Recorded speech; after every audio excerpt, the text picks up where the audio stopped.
High dear students, welcome to MCQ zone.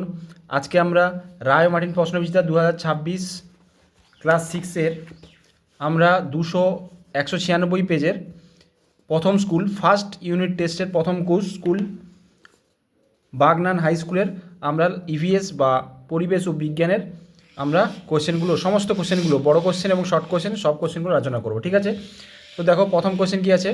Quinine পাওয়া যায় cinchona গাছ থেকে। ইস্ট হলো এক ধরনের ছত্রাক। জল তৈরি হয় হাইড্রোজেন ও অক্সিজেন দিয়ে। জলের সঙ্গে তোমরা জানো H2O। বায়ু হলো এক ধরনের মিশ্র পদার্থ।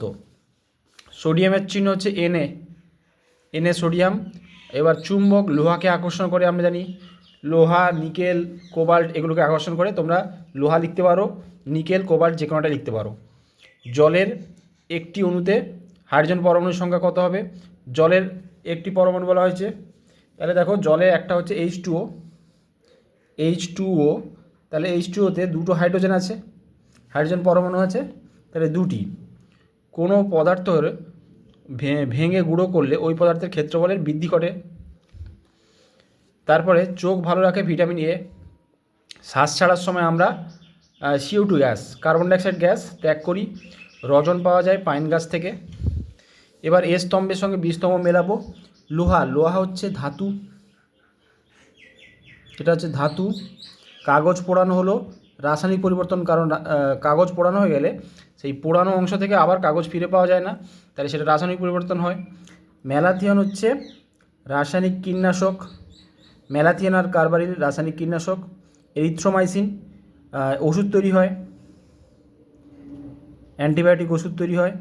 আর স্বর্ণলতা হচ্ছে পরজীবী উদ্ভিদ। এবার হচ্ছে 4-1 গম থেকে আটা তৈরি, এটি কী ধরনের পরিবর্তন? রাসায়নিক পরিবর্তন, কারণ হচ্ছে গম থেকে আটা তৈরি হয় কিন্তু আটা থেকে গম ফিরে পাওয়া যায় না। এমন একটি উদাহরণ দাও যেখানে ভৌত রাসায়নিক পরিবর্তন একই সঙ্গে ঘটে। মোমবাতির দহন। কেলাসন কাকে বলে? এর উত্তরটা তোমরা লিখে নাও। এর উত্তর লিখবে, যে পদ্ধতিতে কেলাস প্রস্তুত করা হয় তাকে কেলাসন বলে। পরেরটা পদার্থ কাকে বলে? দেখো লিখবে কি, যার ওজন আছে, যা ওজন বা ভর আছে, যার কিছুটা জায়গা দখল করে থাকে তাকে পদার্থ বলে। তাহলে এটা হলে লিখে নেবে। রাসায়নিক বিক্রিয়ার হার বৃদ্ধির একটি উপায় হচ্ছে কী করতে হবে? তাপমাত্রা বৃদ্ধি করতে হবে, অর্থাৎ গরম করতে পারো তোমরা। ঠিক আছে, গরম করলে বিক্রিয়াটা তাড়াতাড়ি হয়ে যাবে। সামুদ্রিক মাছের যকৃতে কী কী ভিটামিন পাওয়া যায়? ভিটামিন A ও D। এবার 2 নম্বরের প্রশ্ন দেখো 5-এর দাগে। মিথজীবিতা কী? এর একটি উদাহরণ। উত্তর লিখবে, যে সম্পর্কে দুটি ভিন্ন জীব, অর্থাৎ আলাদা আলাদা জীব একসাথে বসবাস করে এবং উভয়ই উপকার পায়, সেই সম্পর্ককে মিথজীবিতা বলে। উদাহরণ তোমরা লিখবে, লাইকেন শৈবাল খাদ্য তৈরি করে আর ছত্রাক আশ্রয় ও সুরক্ষা দেয়। এটা লিখতে পারো, বা তোমাদের বইতে যেটা দেওয়া আছে গোবক এবং হচ্ছে গরুর সম্পর্ক, বা গোবক গন্ডার শালিক, এগুলো সম্পর্ক। যৌগিক পদার্থ কাকে বলে? লিখবে কি, যে পদার্থ দুই বা ততোধিক ভিন্ন মৌল নির্দিষ্ট অনুপাতে রাসায়নিকভাবে যুক্ত হয়ে গঠিত হয় তাকে যৌগিক পদার্থ বলে। উদাহরণ হচ্ছে জল, সাধারণ লবণ। ঠিক আছে, চিহ্ন কাকে বলে? কোনো মৌলকে সংক্ষেপে প্রকাশ করার জন্য যে 1 বা 2 অক্ষরের নাম ব্যবহার করা হয় তাকে চিহ্ন বলে। এবার বলা হয়েছে পটাশিয়ামের চিহ্ন কি? কে। হ্যাঁ, কে হচ্ছে পটাশিয়ামের চিহ্ন। আর রাসায়নিক পরিবর্তন কি? উদাহরণ দাও। লিখবে, যে পরিবর্তনে এক বা একাধিক নতুন পদার্থ সৃষ্টি হয় এবং মূল পদার্থের গুণাগুণ সম্পূর্ণভাবে বদলে যায় তাকে রাসায়নিক পরিবর্তন বলে। এবার রাসায়নিক পরিবর্তনের উদাহরণ কী দিতে পারো?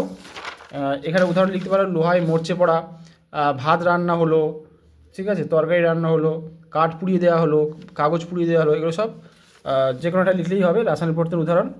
এবার হচ্ছে 5-এ দেখো, তোমাকে বালি ও লোহার মিশ্রণ দেওয়া হলো, তুমি এই দুটি উপাদানকে পৃথক করবে কিভাবে? তাহলে দেখো, প্রথমে একটা চুম্বক নেব, প্রথমে একটা চুম্বক নেওয়া হলো, তারপরে চুম্বকটি মিশ্রণের উপর ধীরে ধীরে ঘোরাবো। তারপরে লোহার কণা চুম্বকের সঙ্গে লেগে যাবে, কারণ লোহা চুম্বককে আকর্ষণ করে। কিন্তু বালি লাগবে না, কারণ বালি হচ্ছে চুম্বককে আকর্ষণ করে না। তারপরে চুম্বক থেকে লোহা আলাদা করে নেবো এবং বালি পড়ে থাকবে, তাহলে হয়ে গেল।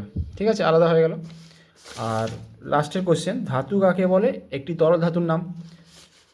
ধাতু কাকে বলে? যে মৌল তাপ ও তড়িতের সুপরিবাহী, অর্থাৎ তাপ এবং তড়িৎ খুব ভালোভাবে পরিবাহী হয়।